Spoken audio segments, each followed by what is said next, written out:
What's up, happy people? You're watching The Young Turks with Anna Kasparian. And since it's Wednesday, my co-host is John Iadarola for the first hour, host of The Damage Report, good friend of mine. And, the father of all dragons. That's who John Iadarola is. How you doing, the majority. John? I'm good. I'm good. A lot of kids. It's an obligation, but also an honor. But no, I'm excited.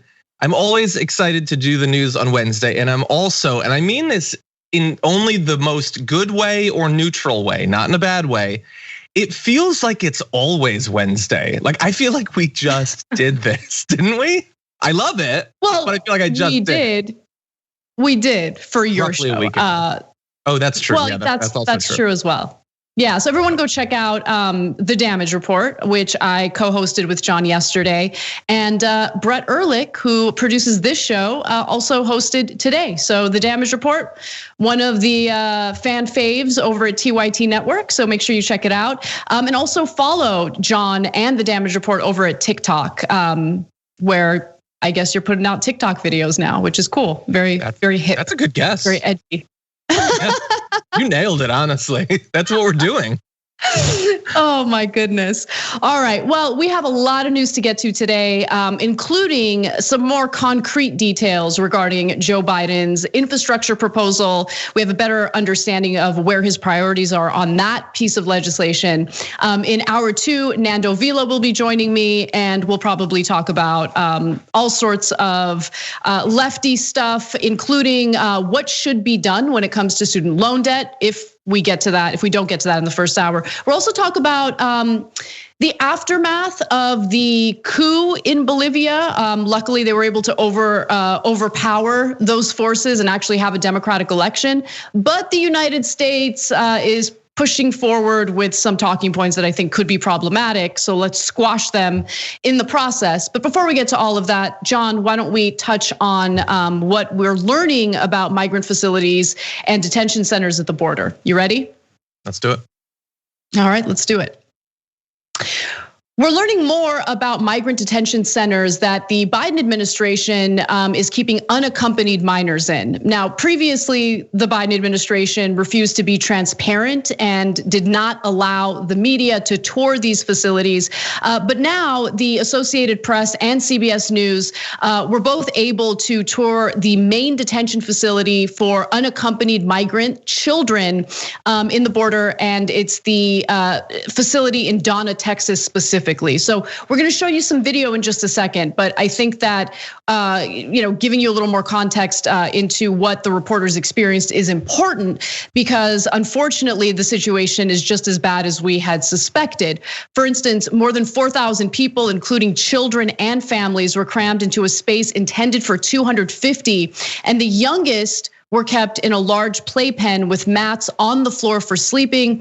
The children were also being housed by the hundreds in 8 so-called pods formed by plastic dividers, each about 3,200 square feet in size, and many of those pods had more than 500 children in them. So there's no question that this detention center is jam-packed with people. The conditions are very similar to what we saw during the Trump administration, and we do have a quick CBS News report to get to show you what that scene looked like. Inside this processing facility run by Border Patrol, plastic pods have become an overcrowded purgatory for migrants waiting to seek asylum. HHS does not have the adequate beds to be able to take on all of these kids. There are roughly 4,100 people here, 17 times what the facility was built to hold. More than half are unaccompanied children. They all sleep on the floor, some with mats and others with foil blankets. Jacqueline Perez crossed the river this morning with her 2-month-old baby despite the dangers. We do it out of necessity, otherwise we wouldn't come here, she says. She left Guatemala to find a job in the United States and will likely end up at the Donna facility. This is where the smallest children stay. Somehow they crossed into the US alone, now awaiting their fate in a tiny space never meant for children. So, John, there's no question that this is a difficult situation. Biden has committed to avoiding the deportation of unaccompanied minors, mostly because the federal courts demand that he commit to that. The tail end of the Trump administration had a federal court ruling indicating that he couldn't just use deportation of unaccompanied minors as the default strategy. So he had no choice but to allow them into these facilities for processing as well. But these children are only supposed to be in the detention facilities for 72 hours max. And unfortunately, they're spending a lot more time there because there's a backlog, there aren't enough resources committed to actually dealing with this situation appropriately. And really, there is no difference in the way that these migrant children are being treated right now versus how they were treated toward the end of Trump's administration. This is different. Let me be clear. This is different from taking children away from their parents at the border. That was Trump's zero tolerance policy. In this case, you have an influx of unaccompanied minors coming to the border, and Biden is bringing them in because he has to. But the way it's kind of being reported makes it seem like there's a significant difference, effectively, in the way that these migrant children are being processed, and that's just not true. That's not the case. Yeah, there's arguably in some of the photos less chain link. That's about it. That's pretty much it. It doesn't really seem like much of a difference. You still end up with a bunch of people sleeping on the ground. By the way, maybe we don't need to remind people of this. It's still a pandemic. You cannot cram people together like that. If we were in a totally cool public health situation, we are very much not, though. And so it's dangerous for a ton of different reasons. That is one of the big ones. We can go through all the things that we always say when we talk about this, about how Biden, theoretically has better motives and blah, blah, no Stephen Miller, blah, blah. But at the end of the day, there's still a ton of people there. It didn't happen like a week ago. We've been talking about this for weeks now. I think we can expect better than the Matts. I think we can. I think that if we can, our military has a missile with blades that spring out so they can hit a car and kill people in the car without an explosion, just from the actual blades. It's that accurate. We can't figure out how to purchase beds. There's no mattresses nearby. There's no Walmart or anything like that. We only have a defense budget of like $700 or $800 billion. So clearly it would take months and months to figure out how to get people off the ground, or to how to make some extra space, or how to, we're not traveling. Rent out hotels, rent out motels. You could do all of this. And maybe you can't do it in one day, but I do not think it is unreasonable to expect that in a month, 2 months, you can't figure that out. It just seems completely unacceptable. Motivation's better, whatever. That buys you a couple of days, I guess, to figure it out. And now we get to expect that we don't end up with a situation that is indistinguishable from under Trump. And one really last final point. People should be way more pissed off at the press secretary right now, because the press secretary swore a couple weeks ago, "Oh, we'd love to let you people in. We just have to figure out the security for their privacy or whatever." Nope, it's because it looked like that. That's why they didn't want the cameras in there. There's no different security thing. You can still see them in the video now, except what you see is really bad and inconvenient to them. So I really hope that Biden and the press secretary get some hard questions about their previous delaying tactics. I mean, look, to be, I guess, fair to reporters, that was really the only thing that reporters had any interest in asking Biden about during his first press conference, his first presidential press conference. I didn't really enjoy the framing coming from the reporters, because it seemed like they were trying to get Biden to commit to just deporting unaccompanied minors. Which, they should have probably done a little bit of homework to see how the federal courts have ruled on that very issue. But nonetheless, putting that aside, I think you're right. I mean, there are the short-term solutions in providing the resources necessary to handle this situation at the border appropriately. But then there's also, a long-term solution as well that so far I don't see a lot of journalists drawing connections to. I see some independent journalists drawing connections to, and Biden is on the wrong course when it comes to it, and that's foreign policy, right? So he's continuing on with the same type of rhetoric that we heard from Trump in regard to Venezuela. The United States goes in there and succeeds in implementing some sort of coup. I mean, they certainly tried several times under the Trump administration, and they just just install whatever US puppet they want, what is that gonna do to further destabilize the situation in Venezuela? And then you have US citizens who are like, why do we have this influx of migrants coming to the border? As if we played no role, as if the United States played no role. That video that we showed you, in the end of it, I made sure to include the woman from Guatemala. I mean, obviously, the United States led a coup in Guatemala as well, which led to a lot of economic pain and crime in that country. So these are things that we need to look at. It's not a quick fix. It is a difficult situation. There's no question, right? But there needs to be a holistic approach as opposed to, send them all back, or that's really all I'm hearing in terms of solutions. And that's not really a solution. I think that the US needs to take responsibility for its role in causing what we're experiencing at the border right now. Yeah. But just to give you a few more details before we move on, the youngest children, among them a 3-year-old girl being cared for by her 11-year-old brother and a newborn with a 17-year-old mother, are kept out of the pods and they sleep in that playpen area. The Border Patrol generally is not supposed to detain children for more than 3 days, but Health and Human Services lacks the space. So more than 2,000 kids have been at this particular facility, the Donna facility, for more than 72 hours, including 39 for more than 15 days.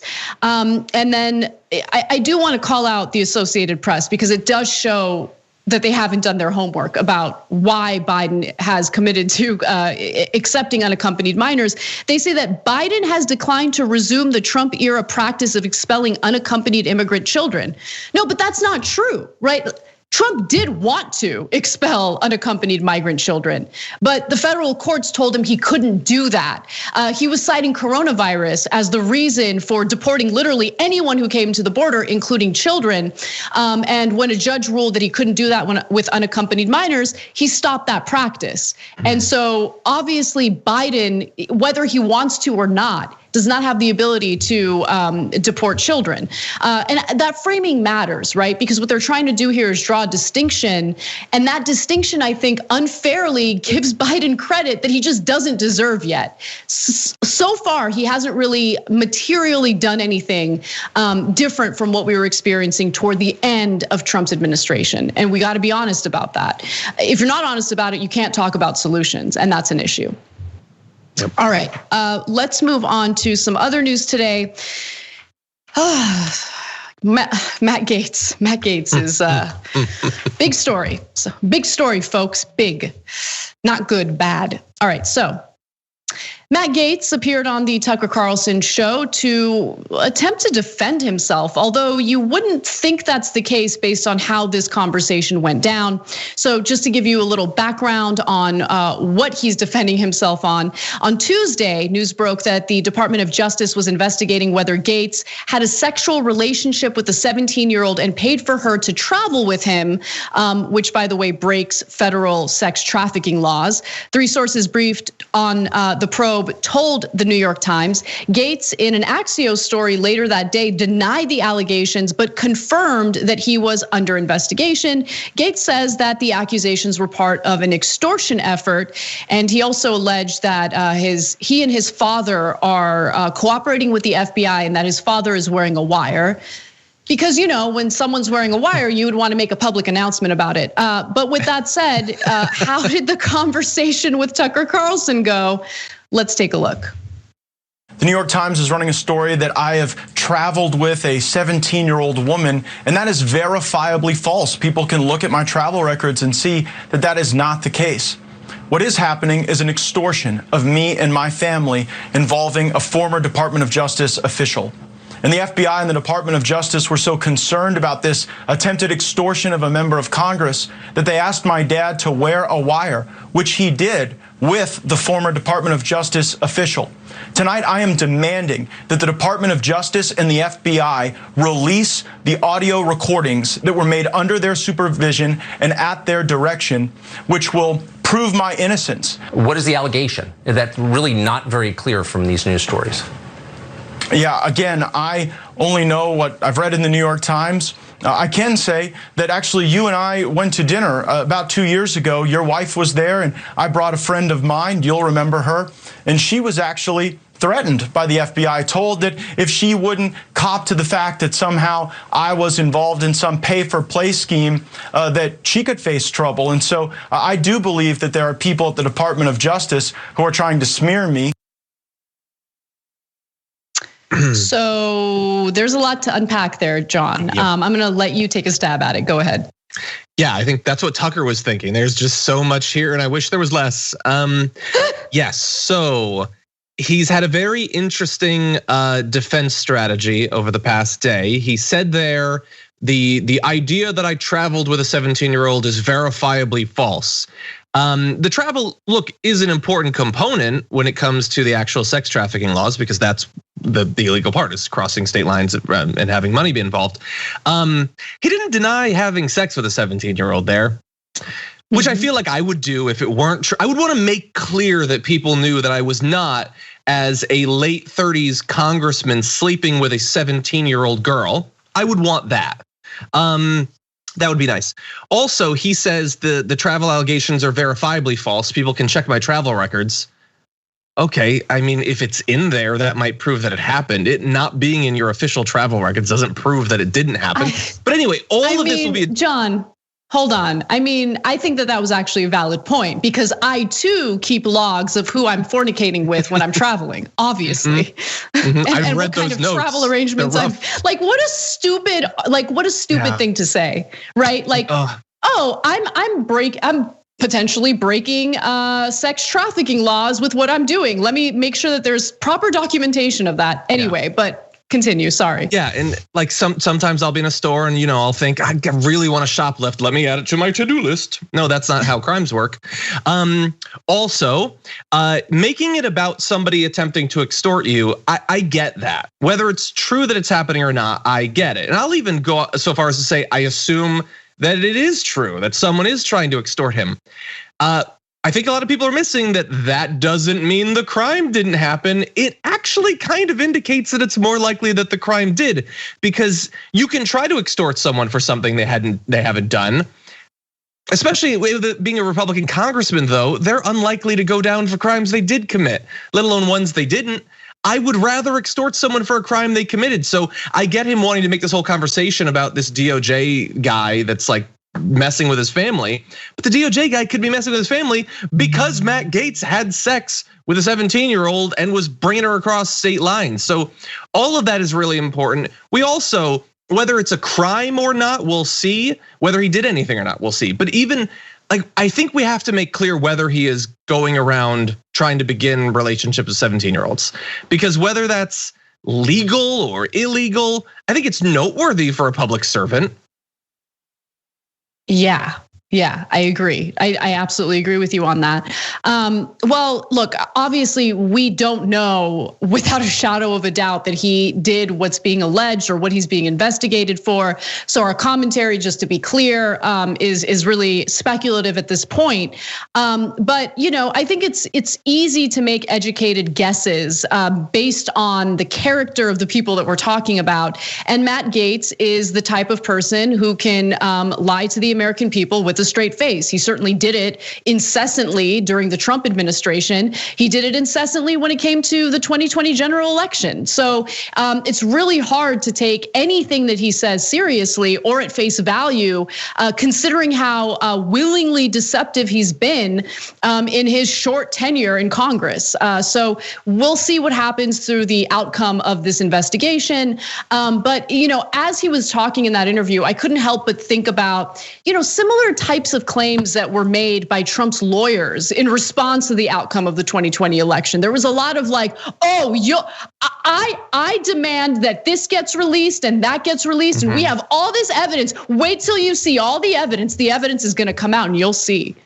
And of course, there was no evidence. And so it might be different in this case with Matt Gaetz, but if I had to share my opinion, he's not a trustworthy person. With that said, though, I love that he's like trying to relate with Tucker Carlson in this next clip.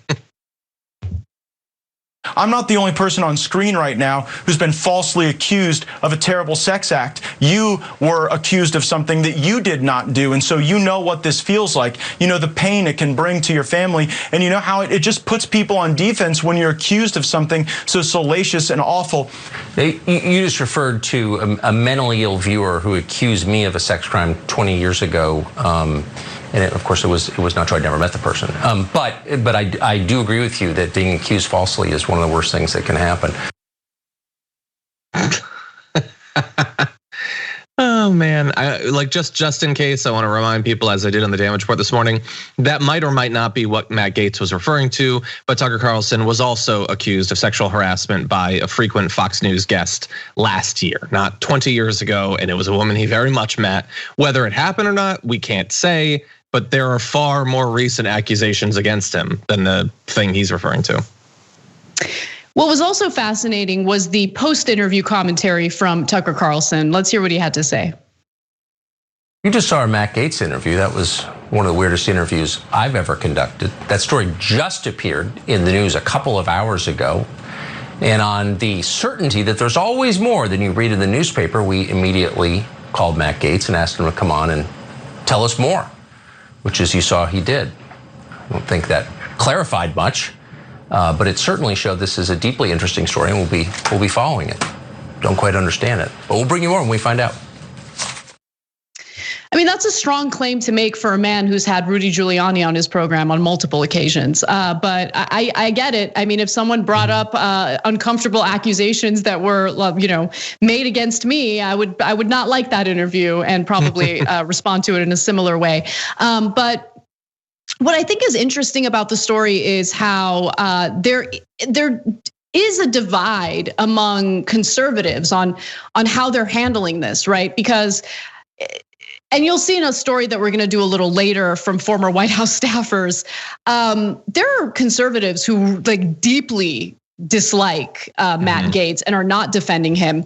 But then there are some conservative lawmakers who should probably, just out of their own self-interest, avoid commenting on the story altogether. And the person that I'm referring to here is Jim Jordan, Representative Jim Jordan, who told CNN, quote, "I believe Matt Gaetz." How about you sit this one out, Jim Jordan? Because you've been accused of hiding or brushing under the rug the sexual assault of wrestlers who came to you and disclosed what they had dealt with. So, it's crazy how Jim Jordan is still in Congress. He seems untouched by that scandal. Hopefully, we learn more about it. If he is actually guilty of what he's being accused for, suffers the consequences of that. But with that said, I mean, if I were Jim Jordan, I would probably just shut my mouth, but he couldn't help himself. That'd be great advice. I'd love if you would take you up on that. Yeah, he believes him. Okay, whatever. They believe the guy in all of these cases. That's hardly new.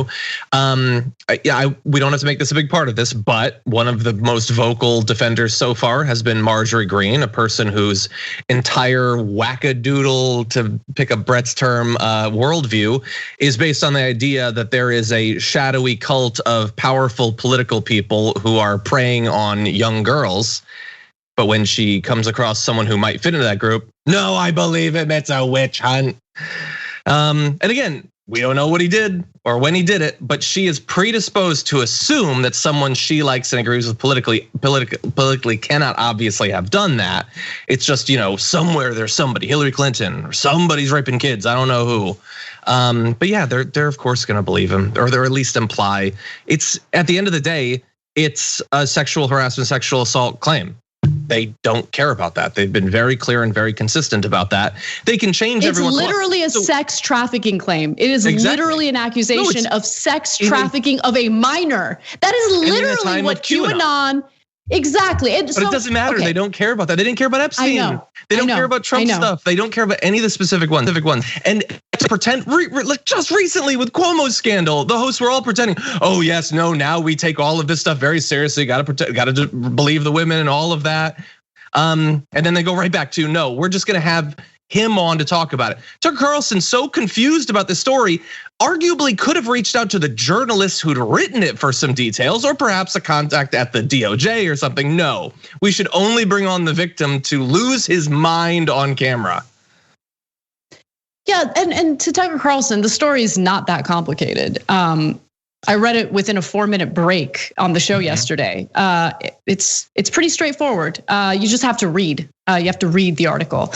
But sometimes that can be really difficult to do, with all the busy schedule stuff that he's got going on. Anyway, with that said, we should take a break. But when we come back, we're not quite finished with this story. We're going to tackle it from a different angle because apparently there was a lot of disdain for Matt Gaetz within the Trump administration. We'll give you the details on some leaked texts and more when we come back.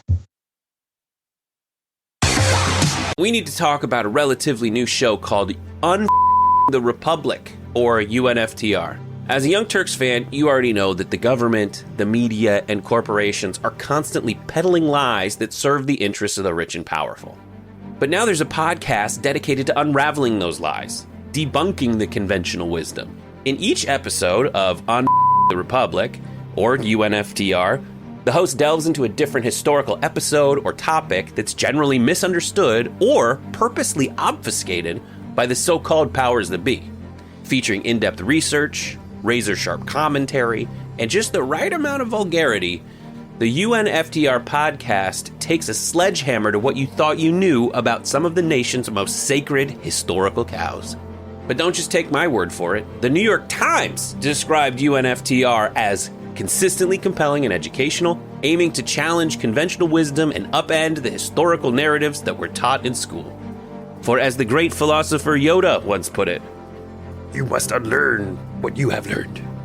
And that's true whether you're in Jedi training or you're uprooting and exposing all the propaganda and disinformation you've been fed over the course of your lifetime. So search for UNFTR in your podcast app today and get ready to get informed, angered, and entertained all at the same time.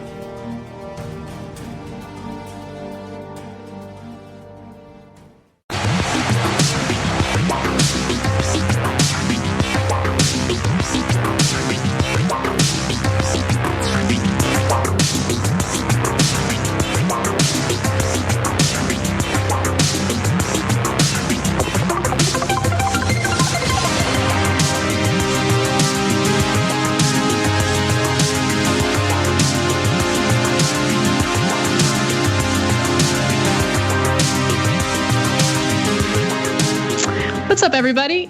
So lots of updates for you all on programming and all that. But before I get to it, just want to encourage you, if you haven't done so already, to join as a member on YouTube. It's one of the best ways to really support our show financially and through moral support. We love hearing from our members. We love collaborating with them. And so just click that join button and you'll notice that there are different options for membership. We're actually in the process of possibly working on more options for you guys with more perks. But there are different price points and you can join depending on what you're most comfortable with.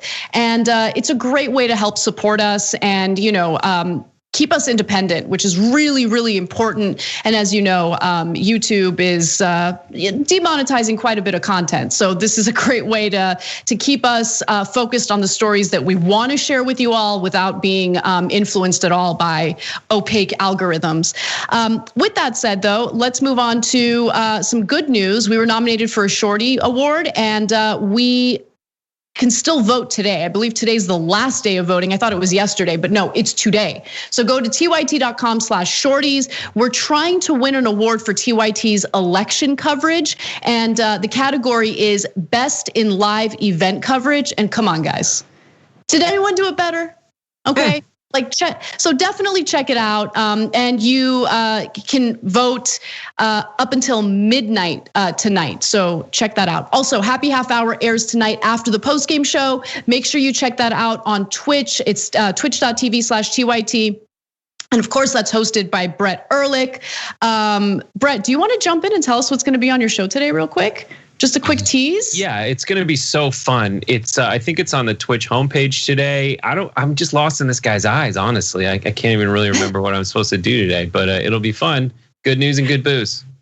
I love it. I love it. Okay, real quick, I'm going to read a few member comments before we got to get back to the show, starting with Salam, who says, America, we have had two ways so far that attempts to change the trajectory of politics. One, you can form a union as the folks in Alabama are trying to do, or you can storm the Capitol as another group attempted. Guess what way will last longer? Yeah. I got stoned and watched a bunch of documentaries last night about the 1930s, and I agree with you. Anyway, we'll talk about that in the post game. I have a lot to say. Anyway, old Mike writes in and says, could Biden administration possibly get big pillows from the pillow guy, Mike Lindell? Would it be any different if these children from, I don't know, Sweden, or if they were from Sweden or Germany? Yeah, I mean, I don't really see many German children there. But look, the point is, like, Germany doesn't have a history of the United States in installing its own puppets there. You get what I'm saying? Like, there's a difference between how the United States has responded to leftist leaders in Latin America and, nationalizing industries in Latin America versus how they've handled, European countries. It's very, very different. And again, foreign policy is very much intertwined in the immigration issue. It's just that reporters would have you think otherwise. We got to get back to the show. See you there.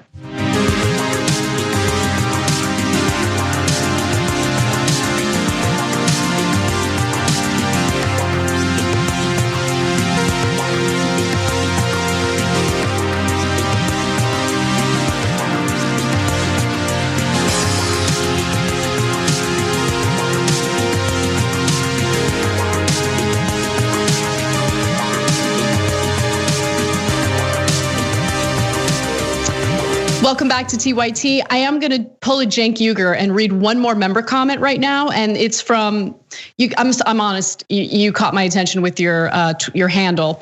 Your mom is in recovery mode. Writes in and says, "Can we all take a second to appreciate that calling a 17-year-old girl a 17-year-old woman is a massive red flag for how creepy he is?"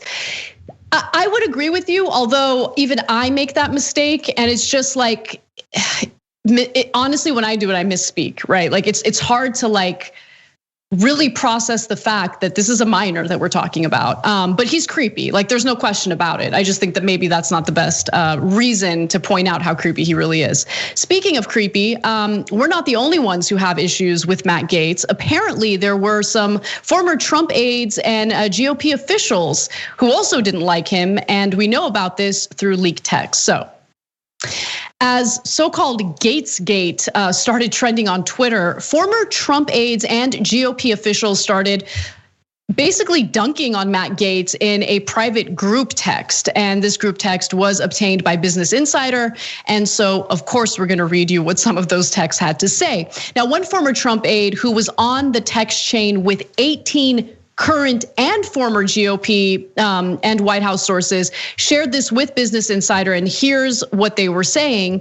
The former Trump aides aren't necessarily happy to see the 3-term lawmaker in trouble, but they feel a little vindicated, a former White House staffer told Insider. Oh, they feel vindicated. What is that about? Well, for instance, one former White House staffer said this: he's the meanest person in politics. Now, remember, we're not talking about leftists. We're not talking about progressives. We're not even talking about liberal Democrats. We're talking about conservatives, people who worked in the Trump White House, the very same administration that Matt Gaetz could not stop himself from defending. He loved Trump, was certainly a Trump bootlicker and loyalist. But apparently there were people within the White House that were not fans of Matt Gaetz. Republican leadership, one former congressional aide wrote, will likely watch him completely implode in a matter of days without having to do a thing.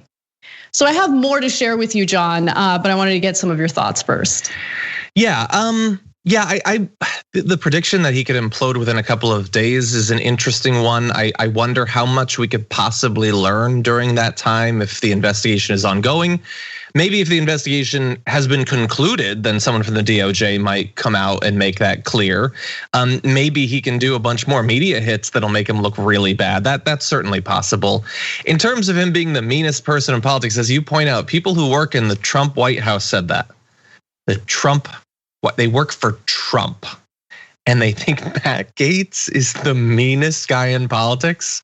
I don't know. Look, I think that there are a lot of negative qualities that sort of just scream from every word and action that he engages in. Mean isn't the one that I find to be most important or most worrying. Right.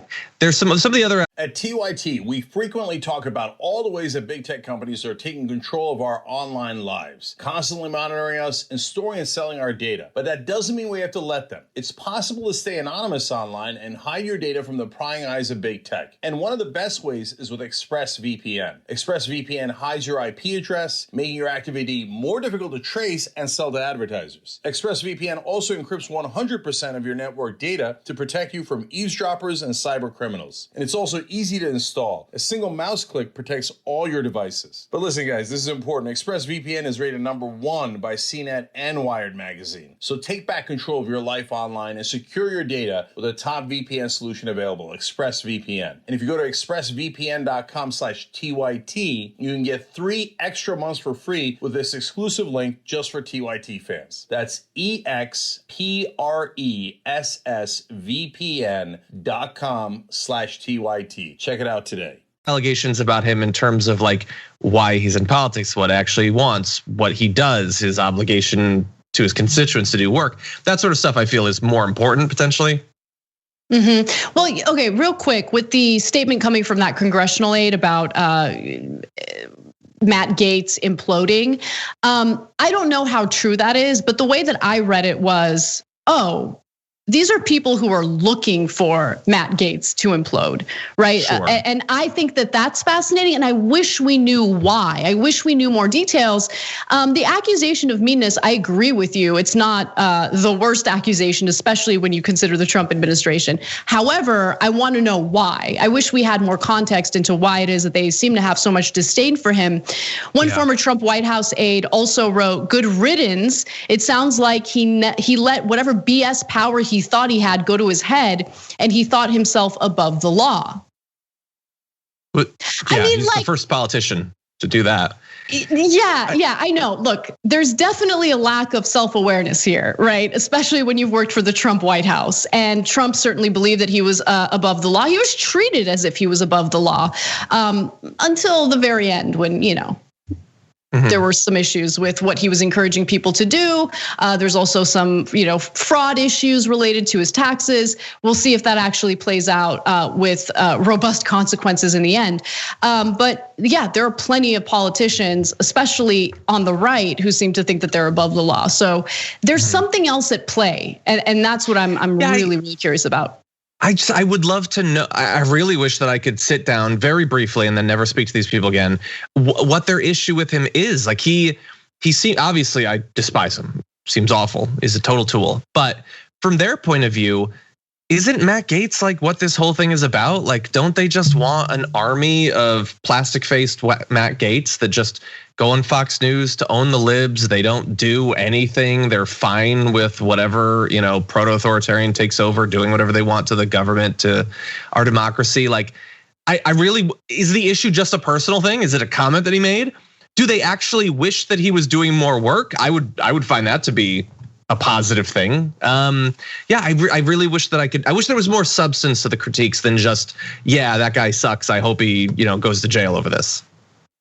So let's put out some theories. And my main theory is that despite the fact that it looks as though there's like this united front in pushing the Republican Party toward Trumpism, I think that internally, behind closed doors, the old guard absolutely hates that, right? I think that, these staffers, these former White House aides, these are people who didn't want the Republican Party to pivot over to this pretty disgusting brand of Trumpism. And Matt Gaetz is really a big symbol of that type of culture within the GOP. So I think that they can't publicly say this stuff, right? Because this is what the base is. This is what the base loves, and they can't speak out against it. That's honestly career suicide for them. But I think that internally, the way that they really feel is that, this new, I hesitate to say new, but this Trumpish culture that has really overpowered the Republican Party is uncomfortable for them. They don't necessarily agree with it, and it could come with consequences for the GOP eventually. Actually, it did. I mean, with the Republicans no longer in power. So maybe that's what's really fueling it. But there could also be some personal issue as well. Who knows? Yeah, that's possible. Yeah.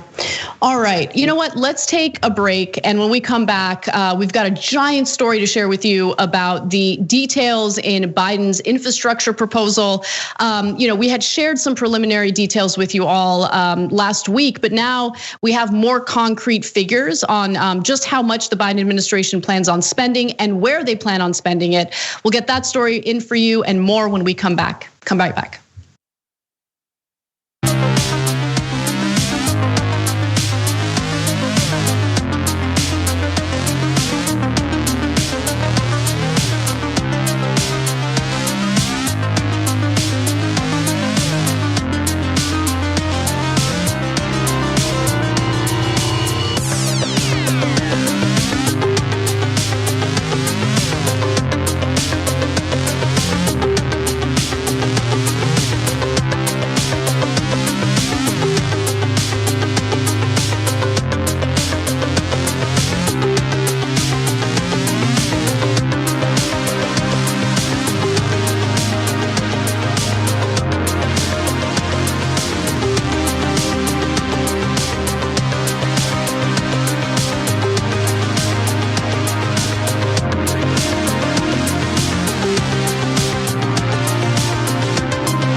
Dragon writes in our super chat section and asks a very important question, which maybe I need to lay off the weed because I know this reference, but I don't remember exactly where it's from.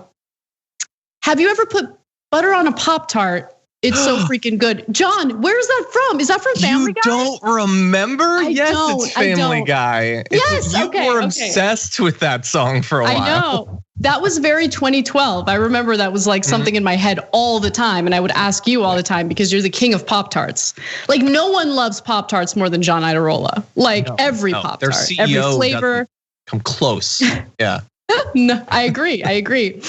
Anthony Patrick says, oh, thank you, Anthony. This is super sweet. And okay, Anna's my favorite. So he's ranking hosts. I'm just gonna fast forward to the last part because he says that he started watching for Cenk but stayed for my brain. It's really funny because people did not stay for my brain in the early days of TYT. And I used to be super intimidated by Cenk, Matt Taibbi. I'm like, I don't think I could ever be as knowledgeable as them. And then I do what I always do. I just crush it, not a big deal. Just kidding. Anyway, thank you, Patrick. That's a really, thank you for that kind comment. TYT Wolfpack Justice Dem writes in and says, I think Majority Report reported that there are plenty of resources. That's fascinating. Okay, BorderCon still run by racists, aren't allocating them properly. Biden needs to clean house. Biden also said that himself. Biden said that there were resources appropriated for the border that the Trump administration refused to use. Well, I got news for you. If that's the case, I mean, those resources are still there, right? So use them.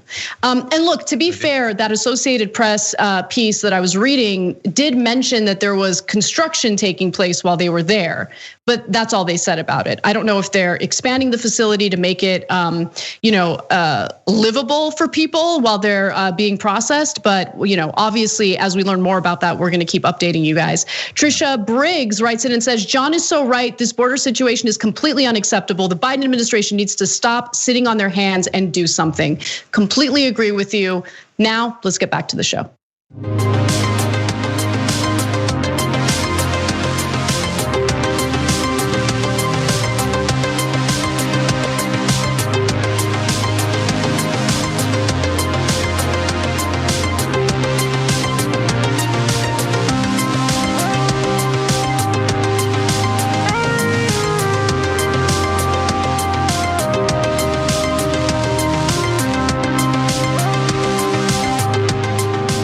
Welcome back to TYT, everyone. Anna Kasparian and John Idarola with you. John, what were you guys talking about on the damage report today? Great time to do a quick plug. I had Brett Ehrlich, and Wednesdays are big news Wednesdays on the damage report. We had to delve into a really big story, that Matt Gaetz story, and all of the different insanity, both that he's facing, that he's brought in himself, all the context of the weird things he's said and done, his vote against the human trafficking law. He was literally the only person in Congress to vote against it. There was a lot of that, but also the infrastructure bill and a few other things too. A mask burning party, that sounds like fun. All of that will be uploaded today to our YouTube channel. Yes, the culture wars rage on. But for now, let's talk a little bit more about the infrastructure bill, because the Biden administration has released some more details about it, and we have a better grasp on where his priorities are. So earlier, we had shared some preliminary details about the Biden administration's proposal to beef up the United States infrastructure. This is an effort to modernize the US infrastructure, focus on converting things over to renewable energies. And this is also coupled with the fact that there should be the creation of millions of jobs. Yes, they're construction jobs. Yes, they're short-term jobs, but you're likely to see this being framed, if not by the Biden administration, by reporters as this New Deal type effort to kind of get the US economy back on track for ordinary Americans. We know the economy is doing real well for people at the very top, even during a global pandemic. Now, it comes with a $2 trillion price tag. When we had initially reported this story to you guys, we mentioned that the price tag was $3 trillion. But what it appears is gonna happen is they're gonna come with a infrastructure bill that would be proposing $2 trillion in spending. And then there would be a second bill that would help with things like universal child care, paid family leave. It would make the child tax credits that just passed under the recent relief bill permanent. And that would again have a price tag of about $1 trillion. I don't know if I agree with the strategy of trying to pass two separate bills. I think that might have some political capital issues with it, but we'll talk about that later. For now, let's focus on what the infrastructure bill includes. It would rebuild 20,000 miles of roads, which I don't know if you've been driving around in the United States recently, but we can certainly use that. It would repair 10 of the most economically important bridges, but that's not where it stops. They plan on repairing other bridges as well, but there is a focus on some of the more economically advantageous bridges. They would eliminate, and this is very important, lead pipes and service lines from the nation's water supply, which is clearly an important objective to have when you consider how dangerous lead is, especially to children as they're developing. They would shift over to clean energy sources, modernize the electric grid, possibly with weatherizing equipment, so we don't deal with what Texas recently dealt with as a result of them privatizing and deregulating their independent energy grid there. And in the process of doing all of this, it could potentially create millions of jobs. Now, Biden's administration has named this the quote, American Jobs Plan, echoing the $1.9 trillion pandemic relief bill that Biden signed into law this month, known as the American Rescue Plan. And the spending in the plan would take place over 8 years. We'll get to how Biden proposes to pay for this in just a minute. But so far, what are your thoughts, John?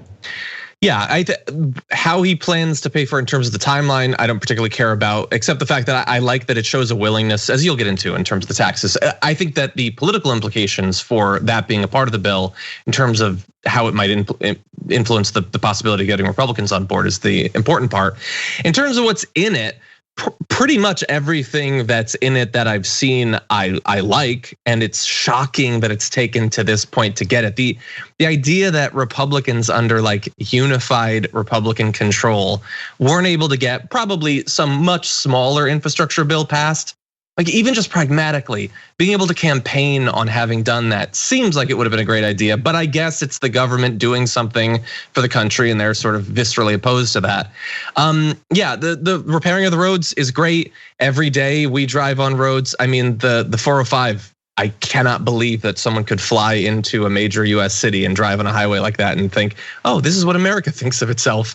And the bridge is obviously a huge safety concern. Some of the electrification of school buses, and we talked on TDR about the establishment of a 500,000 strong EV charging network. That's great, as you pointed out. The lead pipe removal, finally getting that done again. How could that not have been done already? All of this is good. It's just that for all the good you can fit in your $2 trillion bill, arguably you can fit about twice as much in a $4 trillion bill. And when we're talking about this being over the course of 10 years, it doesn't seem irrational. And maybe we're not gonna hit the AOC request of 10 trillion, but Joe Manchin was asking for more than what Biden is currently targeting. And so what we talked about in TDR, and I'm curious in your opinion, is the process of actually getting this passed, reconciling the House and the Senate versions. Do we think that it's likely that they might produce something more like what we'd want? I think, you're asking one of the most pessimistic hosts on this network. I don't think that a single Republican is going to vote in favor of this legislation. They would have to do this through reconciliation. I think that discussions about policy, especially right now, end up getting, I guess, bogged down with annoying procedural debates, and that's gonna continue being a problem. So they might be able to pass this through reconciliation. I don't know how much of a problem people like Sinema and Manchin plan on being in the Senate. But what I do know is that, there needs to be something done in regard to the filibuster, because this goes beyond the infrastructure bill. It goes beyond, the other bill that Biden's planning on rolling out. If they want to do anything to reform our democracy, which is an incredibly important agenda item, they're not going to be able to do that through reconciliation. They would have to do that through reforming the filibuster, and in the very least, reforming the filibuster. And I don't know if the will to do that is there. I know that Biden has hinted that he's willing to do it, but right now, in terms of actual steps forward with that, we haven't seen anything yet. The one thing that I do want to caution people about is the way that this proposal is being framed. I think this is a good first step, but this certainly is not like a holistic approach to the economic woes that Americans are facing right now. Because when you frame this as, it's like the New Deal, it's just an exaggerated claim to make. Yeah, I think that it's influenced by the New Deal. But remember, Franklin Delano Roosevelt not only focused on rebuilding and revolutionizing the infrastructure here in the United States, he reformed the banking industry, and he had no problem with really increasing taxes on the wealthy. In this case, yes, there is a proposal to increase, like for instance, the corporate tax rate, but Biden is not proposing to increase the corporate tax rate to what it was before the Trump administration, which was 35%. He's proposing to go from 21% to 28%. And I mean, it's just, in my opinion, if you're really trying to create a more equitable system in the US, going like halfway between Trump and what the tax rate used to be, it just doesn't go far enough. Now, I wanted to share this video with you guys real quick. Although it's not really quick. I know it's a longer video, but the Smithsonian puts out these incredible documentaries. They're titled America in Color. And they did a great documentary about the 1930s and the influence of FDR. And there were flaws, don't get me wrong. There were certainly flaws with the New Deal, which we'll talk about in a second. Flaws in which it looks like Biden tried to correct in his proposal pertaining to race. We'll talk about that in just a minute. But first, take a look at what happened during the New Deal era. Roosevelt tries everything he can to make good on his campaign promise of work for those who need it.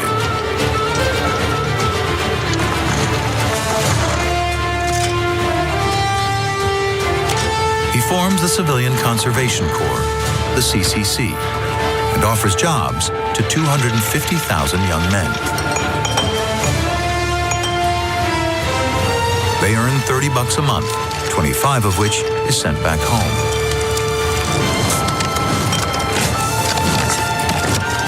They reshape the American landscape with new roads, 800 parks, and 3 billion trees. In 1935, another New Deal project, the Grand Coulee Dam, is the biggest building site in the world, employing 11,000 men. In Washington state, they excavate nearly 63 million tons of earth and rock. A conveyor belt 2 miles long transports the debris. And some 24 million tons of concrete pour into the Columbia Basin to dam the river. I'm sorry, but the working men of that era, they can get it. I'm just going to say that real quick. As soon as I saw that arm, I looked at the preview of you and I knew she was going to respond, and she did. You did not fail, Kasparian. Apologies. But you can see the influence of the New Deal era in what Biden is proposing here. But it certainly does not go far enough, right? So there's that issue. However, I do want to give Biden credit because the one area where it really has become a stain on FDR's leadership. It was the fact that the New Deal era didn't really consider Black workers. In fact, it kind of left them behind. And so Biden's proposal very much puts racial equality front and center. And I think that's an important part of this as well. There shouldn't be a difference in how white workers are treated versus Black workers. And he wanted to make sure that that was a part of the legislation. So that's positive as well. So John, did you want to say anything else?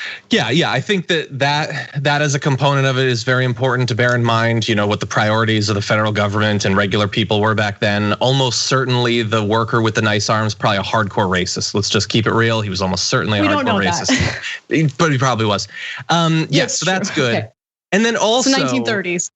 Exactly. Yeah, no, look at him. Come on. Anyway, I love that they focused on that. But also, we know that Biden likes this idea that he's going to be bolder than Obama and all of that. And that it's the second New Deal. But I'm just doing rough numbers, and I'm not an expert on this, but as a percentage of the GDP, it is based on the different sources I'm looking at least 1/5 the size, possibly 1/40th the size each year than the New Deal. So significant, and that's good. But I don't know, if you're gonna compare it to that, I think you gotta get that number up higher. And if you really want that, then why are you so hesitant to engage with people like AOC and others that think that we should incorporate what is being termed, I'm seeing a lot of talk about this, the human infrastructure element, and that we should prioritize that as much as the physical infrastructure element. Yeah, that's such a great point, John. And look, one other thing that I would caution the audience about, or pay attention to this because this is important. It's not just about how much spending you're willing to commit to. It's also about how that spending will be used. And I'm not even talking about the objectives. I'm talking about, is this going to turn into some sort of giveaway to private companies, right? And we've seen that problem in California with the construction of affordable housing. I mean, there was a Los Angeles City Council member who got arrested by the FBI because he was engaging in a pay-to-play scheme where these developers were getting these sweetheart deals, of course, paid for by California's taxpayers to build affordable housing. And what they would do is they would inflate the costs of construction. And of course, we're footing the bill for that. And so I got a little worried when I saw that investors, I was reading some of these financial publications, and they're just these investors are getting real excited about what this means for the stock market. And it's that's not a good sign. So, but look, I don't want to be too harsh. I just think that that's something that we should be paying attention to moving forward. And so far, based on where his priorities are, it seems like he has good intentions. Not big enough. I certainly think that it could be a problem to try to pass multiple big agenda items through multiple bills. I thought that this was all going to be combined into one piece of legislation, but that's not the case. And so we'll see what happens. But I think anyone who thinks working with Republicans is feasible, is being incredibly naive. They're going to be a problem, even though Biden has committed to keeping the corporate tax rate low, really lower than what it was before Trump. Exactly. And that's, I mean, at the time that they were debating the Trump tax cuts, that's what we were saying. Someday, some centrist Dem is gonna be like, I raised the taxes, but in the end, from the perspective of 10 years ago, it's still a cut. They still got their cut. It didn't matter which party was in charge in that respect. And in hindsight, I feel a little bit stupid because Brett and I had a bit of a debate this morning about whether you might be able to get some Republicans on board because it's an infrastructure bill. It's gonna put a lot of money and create a lot of jobs in their districts. But it is, at the end of the day, as he points out, going to be funded via tax increases, and there's virtually no Republicans and potentially even some Democrats that you're gonna lose as a result of that. Even if they're not bringing the taxes back up to where they were at pre-Trump, and they're possibly reimposing certain sorts of loopholes and things like that, you're still gonna lose a lot of politicians, no matter how much economic stimulus it gives to their district, especially when the new strategy is vote against it and then just say that you voted for it for the good stuff. That's what they've started doing for the stimulus bill, for the COVID bill. They could just do that for the infrastructure bill as well. Yeah, no, you're right. Well, Brett's right. I don't know why you were debating with that point. That's actually a really good point.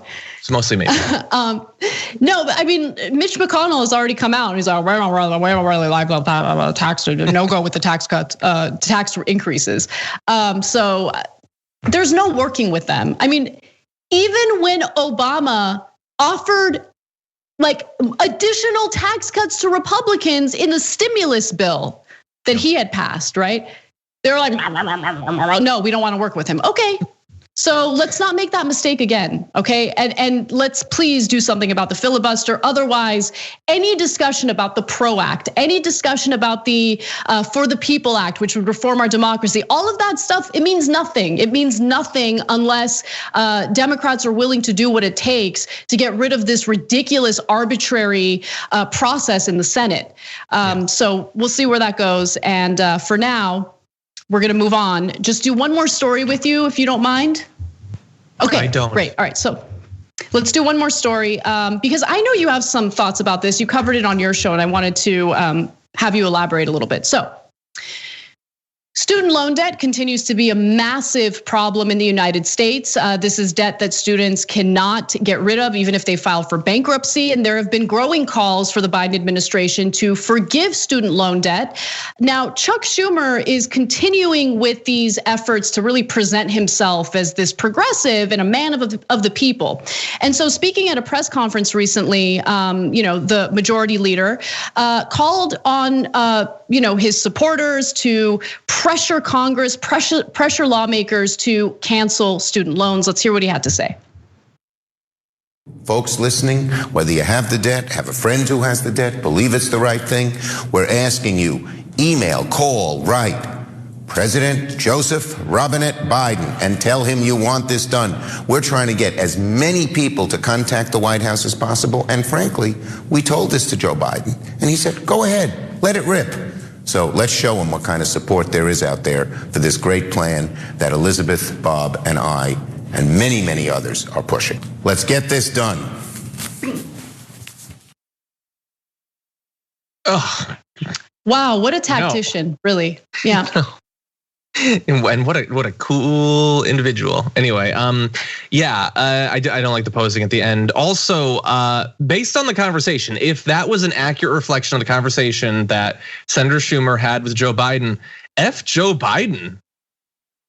He's like, Schumer's like, yeah, no, the American people really want to cut student loan debt. In fact, they're going to start to make it clear to you. And Biden says, yeah, let it rip. What are you talking about? First of all, you can just look at the polls. You already know what the American people think about it. And I would also say, why do we have to do a whole nother campaign? You said you would do it. You knew how much we wanted it. It was one of the things that led young people to support you in the first place. I'm all for people contacting their elected officials. We ask them to do it all the time. I kind of feel like in this case, they shouldn't have to though. I think that Joe Biden knows damn well what people want. And even if he doesn't, Warren and Schumer do. I don't know about Menendez, but those two definitely. Why don't they talk to Joe Biden? Why don't they put some pressure on him? You're the leader of the Senate Dems. You can cause all sorts of problems for Joe Biden and his agenda if that's what you wanted. If you really are prioritizing this, and he's been consistent. He's been talking about it for months now. Maybe he actually does want $50,000 to be canceled. But if so, don't say, I want it, I'm your champion. Now you guys go and actually make it happen. And presumably if it doesn't happen, well, it was on you guys because I told you to go talk to him. No, and it's not on us. We voted, we got him elected, and by the way, got you to be majority leader. Now you do your job and talk to Joe Biden and make it actually happen. And if we can't do 50,000 right off the bat, we know he can do 10,000 in his own addled mind. What he can do with the stroke of a pen is at least 10,000. Do that, and then we can return and talk about the 40,000. How about that? How about a little show of good faith on this topic from Joe Biden? Because as of right now, he has the exact same position as Donald Trump when it comes to canceling student loan debt. At least in terms of this. I understand they've done a couple of billion for special programs, blah, blah, blah, don't tweet me. I'm talking about the actually canceling a significant portion of the $1 trillion+ in student loan debt that we have outstanding. No, don't. And also to the people who are like, no, but don't you get it? Biden is going to propose this great indentured servitude bill that forces you to work in a specific field. And then maybe in 10 years, if you're lucky and the right administration is in charge, they might cancel your student loan debt, but probably not. No, I don't want to hear about that. I don't care. Like that's not a solution, right? Mm-hmm. The whole point is to give people the economic freedom that comes along with doing away with this ridiculous student loan debt, most of which is being doled out and processed by the federal government. And they charge interest. That is a form of bringing in revenue for the federal government because they charge interest. And I think that's one of the motivating factors for why we haven't really seen an administration willing to discharge student loan debt.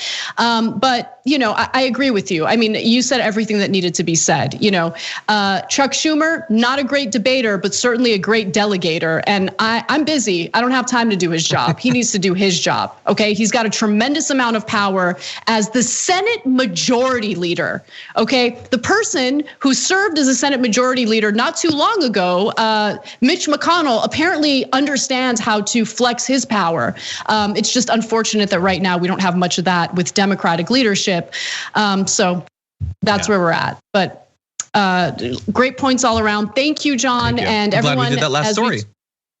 Me too. I saw your tweet about it, or at least the Damage Report's tweet about it, and I was like, I do want to talk about this with John, and you delivered. So, and you guys can watch more of John's commentary over at the Damage Report. Make sure you subscribe. And John, have an awesome night. See you soon. Thank you. You too. Have fun with Nando. All right. When we come back, Nando will be joining me for hour 2. See you then. Thanks for listening to the full episode of The Young Turks. Support our work, listen ad-free, access members-only bonus content, and more by subscribing to Apple Podcasts at apple.co/TYT. I'm your host, Cenk Uygur, and I'll see you soon.